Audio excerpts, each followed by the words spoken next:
فاحنا دلوقتي عرفنا ازاي نعمل رول، ازاي نعمل سيرش فولدر، ازاي نعمل فلاج للايميل. كل ده تولز انت بتشكلها بحيث ان انت تسهل شغلك.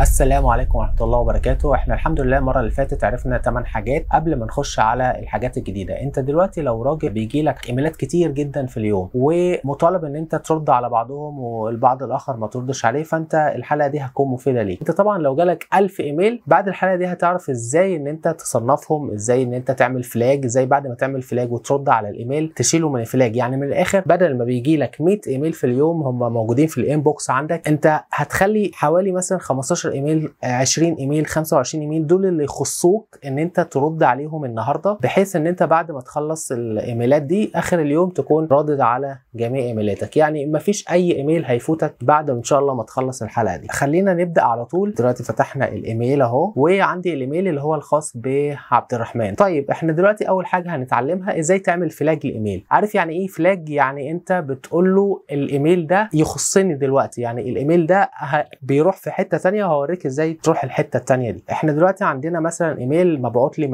من بهلول مثلا، عندي ايميلات اهي حوالي 15 ايميل سي مبعوتين لي النهارده. فانا دلوقتي شايف العلامه دي، لما احنا هندوس على علامه الفلاج او علامه العلم دي، العلامه دي بتتسجل. طيب لا رحنا ايميل تاني فانت بتعمل كده. طيب هل في طريقه تانية اعمل بيها فلاج؟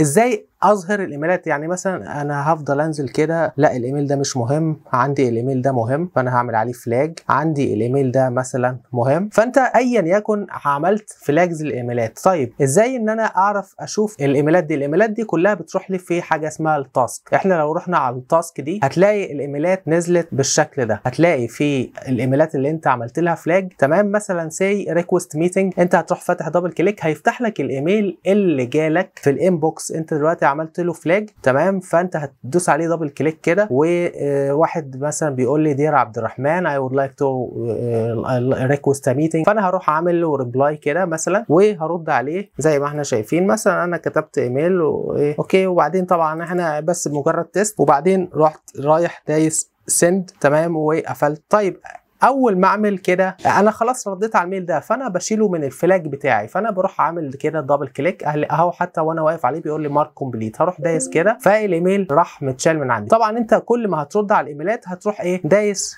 فلاج على كلمه فلاج تاني. تعال نرجع للايميل تاني زي ما انت شايف كده. بص احنا دلوقتي ردينا على الميل، شايف اتعلم عليه علامه صح. تمام، طيب انت الايميل ده انت رديت عليه وخلاص والدنيا تمام، عملت كده خلاص بقى كومبليت. عايز ترجعه فلاج تاني هتروح دايس هنا زي ما احنا شايفين. طيب لو عايز تعمل له فلاج لبكره، يعني انت دلوقتي عندك 50 ايميل مثلا النهارده جولك وعايز تخلي بعض الايميلات تبقى متاجله لبكره، بكل بساطه هتروح دايس كليك يمين، شايف كلمه فولو اب، هتلاقي في عندك today tomorrow this week next week كل ده. فاحنا هنروح مثلا رايحين على تومورو مثلا كده، انا عايز الايميل ده انا هرد عليه بكره مثلا، فكليك يمين وهنروح عندي فولو اب وهندوس تومورو. تمام، هنروح رايحين لقائمه التاسكات دي وهتلاقي العلامه دي، شايف العلامه دي ريكوست ميتنج اهو، حتى هنا بيقول لي احنا النهارده 16، هو شايف بيقول لي ستارت ديت يوم 17. تمام، فبعد برضو ما تخلص يعني انت تاني يوم هتلاقي الفلاج ده هتلاقي بقى شكله بالاحمر ده، هو زي ما انت شايف هو شكله متغير لان ده النهارده انت مطالب ان انت ترد عليه وده مطالب عليه ترد بكره. طيب هل ينفع ان انا في فلاج موجود النهارده اخليه لبكره؟ بكل بساطه هتروح رايح دايس كده كليك يمين وبرده رايح عند الفولو اب وتخليه بدل توداي هتخليه تومورو او ذس ويك. يعني احنا لو دوسنا كده ده يا عم انا مش عايزه النهارده انا عايزه ذس ويك، هتلاقيه بقى متغير بقى ذس ويك اهو. حتى لو وقفت عنده هتلاقيه بيقول لك ستارت ديت من 18 لحد 22 اللي هو الاسبوع اللي جاي، وده نفس الكلام. كل بمجرد ما انت تخلص حاجاتك هتروح دايس عليهم كده كده. انت هنرجع للايميل هتلاقي كل الايميلات اتعلم عليها علامه صح. يبقى انت اول حاجه تقدر تعملها ان انت تعمل فلاج للايميل. طيب الحاجه الثانيه اللي احنا هنعرفها ان انت ازاي تعمل مسج رولز. يعني ايه رولز؟ قبل ما نخش فيها، الرولز ان انت بتحدد ايميل بمواصفات معينه جاي من شخص معين هتخليه يروح لفولدر معين او مكان معين. تمام، ده هيتعمل ازاي؟ نعمل رولز من انت هتخش على قائمه فايل وهتلاقي هنا مانج رولز اند اليرتس، هتروح دايس عليها عليها كده هتلاقي هنا عندك اي حاجه انت عامل لها رولز هتلاقيها موجوده هنا. طبعا انا مش عامل لسه رولز. اول حاجه هنروح دايسين على نيو رول وهتبدا تظهر لنا النافذه دي. تمام. طيب هنا بيقول لي موف مسج فروم someone to folder. اوكي، هقول له انا عايز مثلا انا مديري مثلا وليكن في الشغل اسمه محمود، او خلينا على سبيل المثال بهلول اللي عندنا ايميلات ليه، بحيث ان هو يبقى نموذج عملي. فهو مثلا انا مديري بهلول، فانا عايز الايميلات اللي جايه من بهلول تروح لفولدر بهلول، ما تبقاش سايحه في وسط الانبوكسز في وسط الايميلات الثانيه، عشان ما تتوهش ويبقى باعت لي ميل مثلا في تاسك في طالب مني حاجه وانا ما ردش عليه. طيب هنروح دايسين مختارين اول حاجه. الستيب الثانيه طبعا مش هندوس نيكست على طول، هنا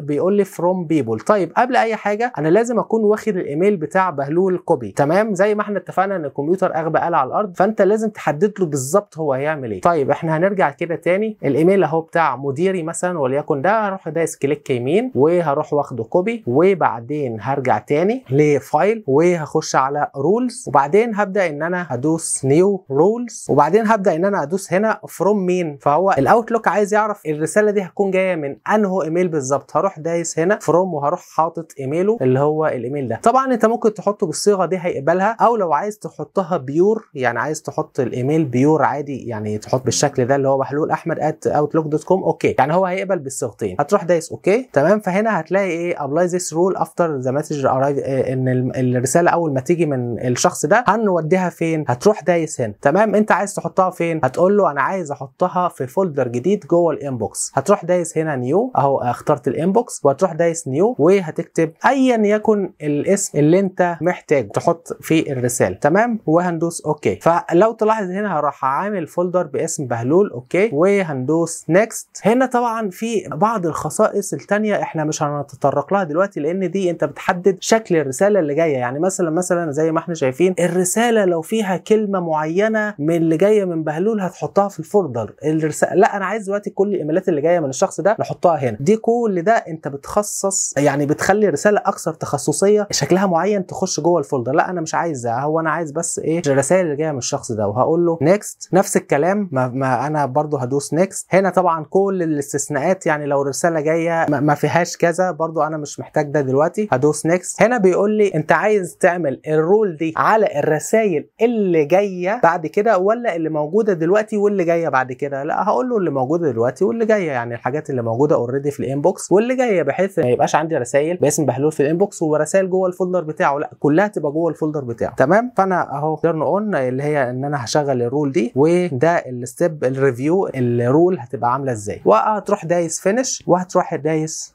اوكي. كده اول رول احنا عملناها. هتيجي تبص في الايميل بتاعك هتلاقي ولا ايميل باسم شخص اسمه بهلول. عمل ايه؟ عمل فولدر باسم بهلول زي ما احنا شايفين، واي ايميل بقى يجي منه جوه الفولدر ده. احنا دلوقتي عرفنا اول رول عملناها. طب ما تيجي نعمل تيست. انا هخش على ايميل بهلول. طبعا احنا لو انت شفت الحلقات اللي فاتت احنا مركبين ايميل بهلول هنا بحيث ان احنا بنعمل تيست. طيب انا هعمل كده نيو ايميل وهبعته لعبد الرحمن اللي عامل الرول الجديده دي، وهكتب تيست وهكتب هنا تيست رول، ودوسنا سند، وارجع للايميل بتاعي. هنشوف ايه اللي هيحصل هنا. بص الرساله مش هتيجي هنا، الرساله هتيجي هنا. هتلاقي ايميل بهلول ده بقى بدل رسالتين جداد هتلاقيهم بقوا 3 رسائل اهو زي ما احنا شايفين، بقوا 3 رسائل اهي. الرساله جت على طول دايركت راحت داخله على ايميل بهلول. يبقى انت كده عرفت ازاي تعمل رولز. وطبعا الرولز دي هتطبقها على اي عنوان انت عايز تطبق عليه، تحط الايميل وتحدد الفولدر اللي انت عايز ترمي عليه الرسائل.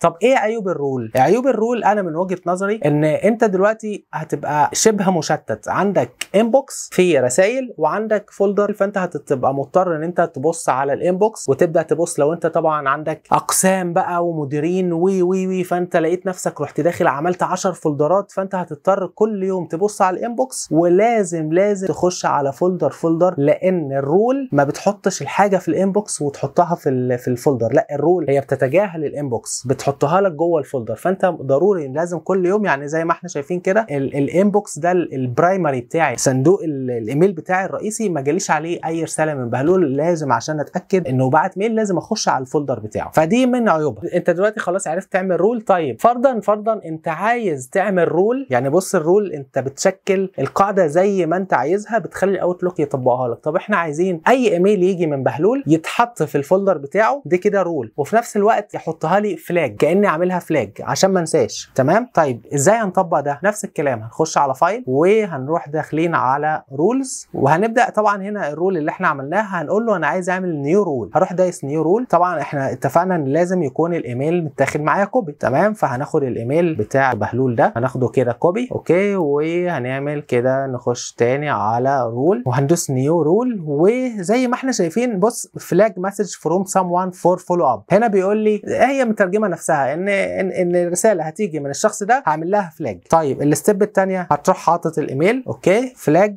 هو بيقول لك انا بعد ما الرساله دي تيجي من الشخص ده انا هعمل لها فلاج. زي ما احنا شايفين فولو اب فور ايه، انت عايز تعملها today tomorrow this week ايا يكن، هو ايه على طول اي رساله هتيجي من الشخص ده هينفذ زي ما انت بتقول له. هندوس نيكست. هندوس نيكست. هنا بيقول لي run this rule now. اوكي. هقول له تمام وهندوس فينش. زي ما احنا شايفين الرساله هي اوكي. اول ما ندوس اوكي هيبدا ان هو اي رساله جديده جايه من بهلول هيبدا ان هو يحطها لي في التاسكات اللي موجوده هنا. طيب احنا ما فيش اي رسائل جت جديده. طيب احنا عايزين نبعت رساله جديده بحيث ان احنا نجرب الرول اللي احنا عاملينها جديده. طيب خلينا نخش على ايميل بهلول دلوقتي اهو وندوس نيو وهنبعت ايميل لنفسي وهنكتب تيست عشان نتاكد ان الرول شغاله وان انت تكون الفكره وصلتك 100%. تمام. فدلوقتي هتلاقي نرجع لايميلي اللي هو عبد الرحمن، هتلاقي في رساله جت ومعمول لها فلاج زي ما انت شايف. هي الرساله جت وكانك دوست فلاج. اوكي.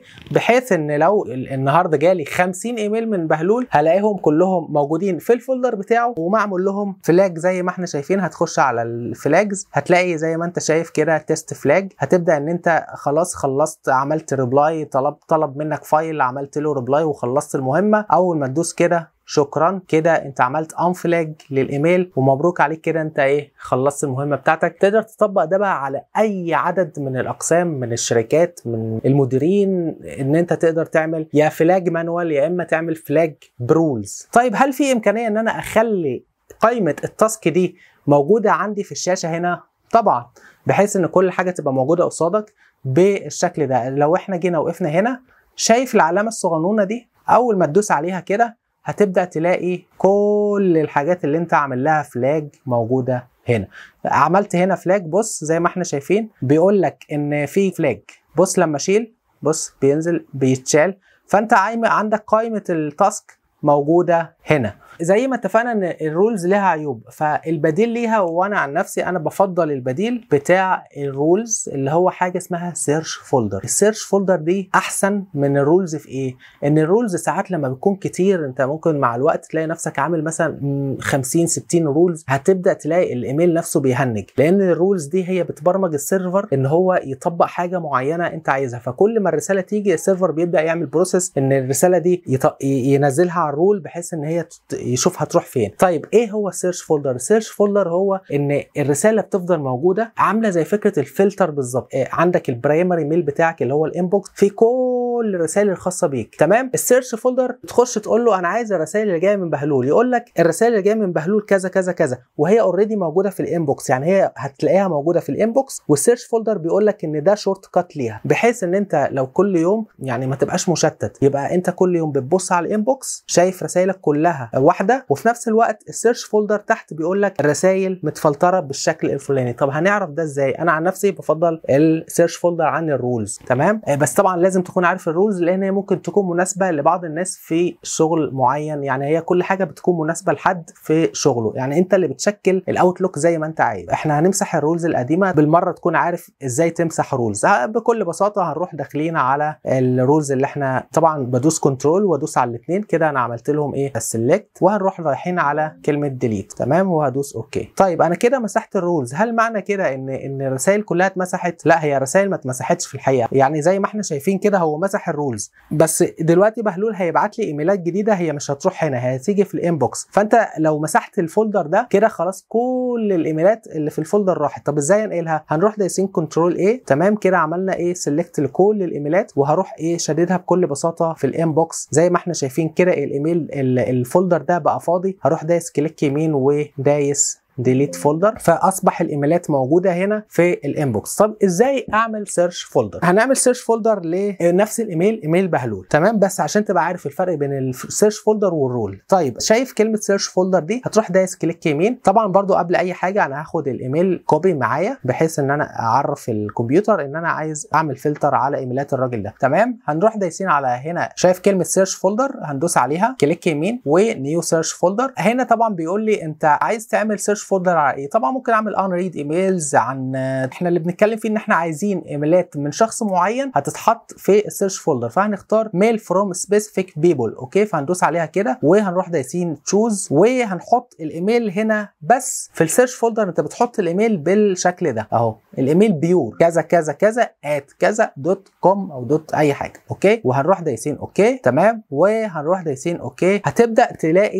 ايه اللي حصل دلوقتي. هو ما شالش الايميلات من الانبوكس وحطها لك هنا، لا، هي الايميلات زي ما هي في الانبوكس، بس هنا بس بيشاور لك عليها، بحيث ان انت من الاخر انت مش هتبقى شايف قصادك 100 ايميل في الانبوكس، لا، هو بيشاور لك على الايميلات اللي جايه من بهلول بس. يعني هتلاقي لو جينا على الانبوكس هتلاقي ايميلات بهلول موجوده، وهنا ده مجرد شورت كات ليها، بحيث ان انت كانك عملت فلتر على الايميلات. فنقطه السيرش فولدر هي احسن حاجه فيها ان هي خفيفه جدا، يعني انت ممكن تعمل 500 سيرش فولدر، الميل مش هيهنج منك، مش هيتقل منك، هتيجي تفتح الايميل الدنيا سموث جدا، مفيش اي مشكله هتواجهك. طيب زي ما احنا شايفين اهو ايميلات بهلول نزلت في الانبوكس. طيب انا عايز برضو ايه احتياطي كتست برضو، تعال نشوف مثلا انا عايز كل الايميلات اللي جايه من مايكروسوفت اعمل لها سيرش فولدر. نفس الكلام، هتروح داخل واخدين الايميل مثلا اهو مايكروسوفت، هاخد كده كوبي الايميل وهروح داخل كده كليك يمين وهروح دايس فروم برضو اشخاص معينه، وهبدا ان انا احط الايميل الخاص بمايكروسوفت طبعا بالشكل ده. تمسح بس القوسين دول وهتروح دايس اوكي. اول ما تدوس اوكي هتلاقي ايه الايميل نزل، واي ايميل هيجي لك من مايكروسوفت او اي ابديت هتلاقيه جه هنا. وبعدين انت عايز تشوف الايميلات الخاصه بيه، هتدوس هنا هتلاقي جاب لك كل الايميلات الخاصه بيه بدون ما يمسحها من الانبوكس. فبالتالي انت كده هتكون راجل. الاساسي بتاعك ان انت بتشوف الانبوكس، طب انت عايز تشوف حد جالك منه حاجه هتبدا ان انت تشوفها في السيرش فولدر. دي ميزه السيرش فولدر عن الرول. فاحنا دلوقتي عرفنا ازاي نعمل رول، ازاي نعمل سيرش فولدر، ازاي نعمل فلاج للايميل. كل ده يعني التولز انت بتشكلها بحيث ان انت تسهل على شغلك. اخر حاجه هنتعرف عليها النهارده، عايز تعمل اوتوماتيك ريبلاي. اوتوماتيك ريبلاي ده انت بتقول للميل بعد اذنك رد بالنيابه عني، هيروح رادد مش ريبلاي تو اول 1 تو 1، يعني هيرد عليه هيقول له انا في اوت اوف اوفيس مثلا، او انا في اجازه من تاريخ كذا لكذا، ولو في ارجنت كيسز بعد اذنك كلم شخص الفلاني ورقمه كذا او ايميله كذا. طيب ازاي نعمل ده؟ هنخش على فايل وهتلاقي عندك اوتوماتيك ريبلايز، هتروح دايس عليها كده. هتبدا ان انت النافذه دي، انا طبعا عامل دونت لان انا راجل دلوقتي شغال. طب انا دلوقتي هطلع اجازه، احنا النهارده مثلا 17/8، انا هطلع اجازه مثلا من 20/8 ل 30/8، تمام؟ فهبدا ان انا اقول له سند اوتوماتيك ريبلايز من